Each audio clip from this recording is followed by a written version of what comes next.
The rich girl with the fake ghetto slang had a rough night. You must have enjoyed watching this.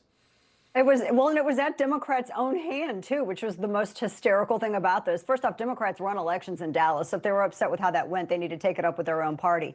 But secondly, they were the ones who were really running her out on a rail. I mean, they blocked her from late night television. They did a lot of ad buys in this state, not for her. You had the establishment that was entirely behind her. You had James Talarico, who was spending more money and raising more money than Jasmine Crockett. This was the establishment tamping her down. So I think it's hysterical that the party that always talks about diversity and DEI's everything was not about to have it in a major race, which is, I think, where the party's going as we go forward. Yeah, we do know that all of that nonsense goes right out the window when it's a threat to their power and it's a potential seat that they could get. They couldn't care less about any of it. Mercy, Talarico, strange dude, really strange dude. Either going to face Cornyn or Paxton.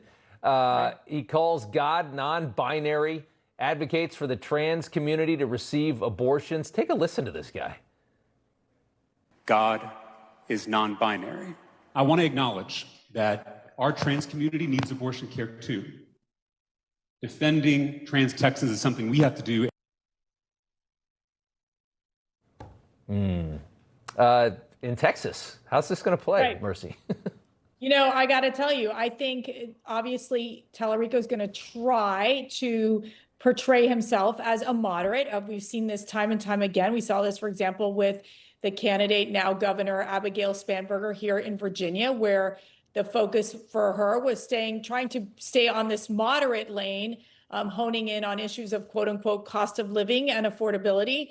And then their decisions will be fully radical and fully woke and fully left. And so I think for Talarico, you know, you start seeing these videos, for example, where he pushes all the transgender agenda. And I think that is just not where Texas is at. I mean, I think that he will come across trying to be this fake Christian. And I just think that hopefully the young people, especially those under 35, don't fall for this trap. We're watching the left, the Marxists, trying to take the churches. I mean, James Talarico is the church with the pride flag on the front of it. That's who he is. That strange church that everybody's seen. Let's move on, Dana. I want to talk about Cornyn and Paxton going to this runoff on the Republican side of this Senate race. Cornyn had to spend an absolute fortune to prop himself up against a much better Texan in Ken Paxton. He's barely in the lead after all of those tens of millions of dollars. Our president says he's going to make an endorsement in this soon. I'm nervous about that decision, knowing the pressure that the Senate puts on him. Okay, this is a really weird race. This is a very weird runoff that's coming up in May. And I really wish that POTUS would just tell Tony Gonzalez to take a long walk off a short plank and back Brandon Herrera. This is what's weird. And the GOP in Texas never did a postmortem on this.